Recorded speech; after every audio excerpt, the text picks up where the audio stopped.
daw malalaman kung ang isang empleyado nakakuha na ng kanyang Christmas bonus? Kung ang kanyang buhok unat na unat at bagong rebond. Pero sa isang salon sa Las Piñas, ang nagbibigay ng bonus ang mismong nagre-rebond. Ang salon owner na si Apeng o mas kilala sa tawag na Adarna Grande. Ilang linggo pa lang kasi bago magpasko si Adarna Grande. Grande nang nagpa-bonus sa kanyang staff. Nagpamudmod ng ampaw. Magkano naman kaya ang laman? At may paraffle pa ng mamahaling cellphone na halos 80,000 pesos ang halaga. Wow!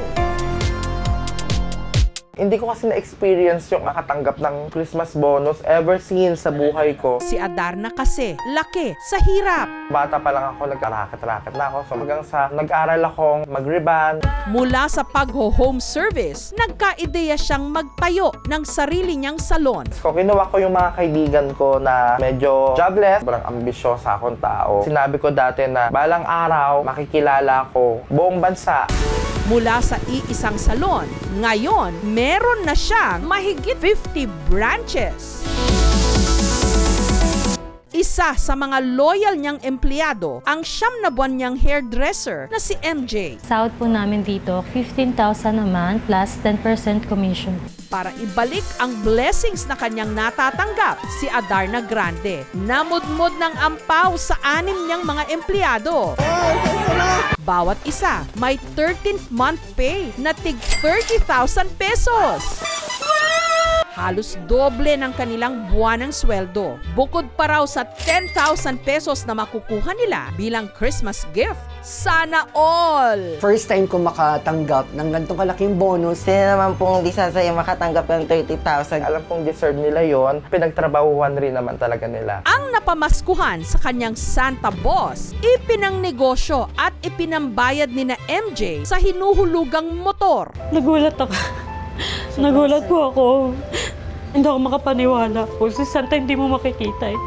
Siya pag inabot niya sa'yo, pangangailangan mo, nakangiti pa yan. Swerte man sa negosyo, si Adarna, malas naman daw sa love life. Dapat na ibibigay ko sa kanya to, anniversary sana namin. Kaso nga lang, meron kami hindi pagkakaunawaan, iniwan ako sa ere. Kaya ang pinaplanong iregalo na mamahaling cellphone sa kanyang ex, ipamimigay na lang din daw niya sa kanyang mga tauhan. Mas ganahan sila magtrabaho. Nitong Biyernes, si Adarna may extra patampal para sa kanyang mga tauhan. Meron akong konting pag-grocery sa inyong lahat.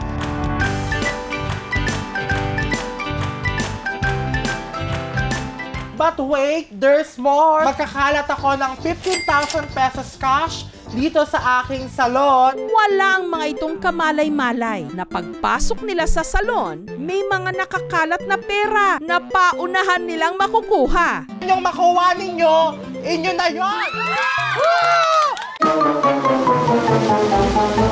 Okay, sugat! Sugat!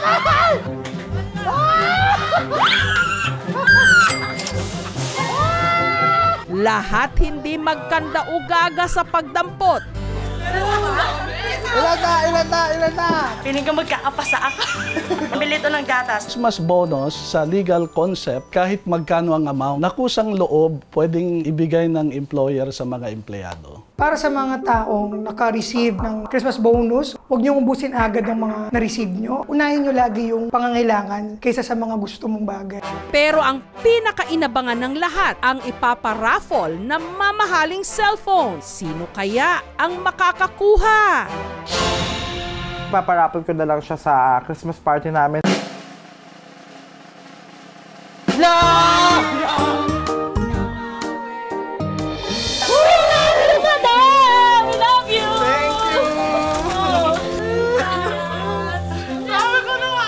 Thank you po sa lahat ng mga natulong mo sa aming lahat. Pasensya na kung minsan, mga pasaway kami.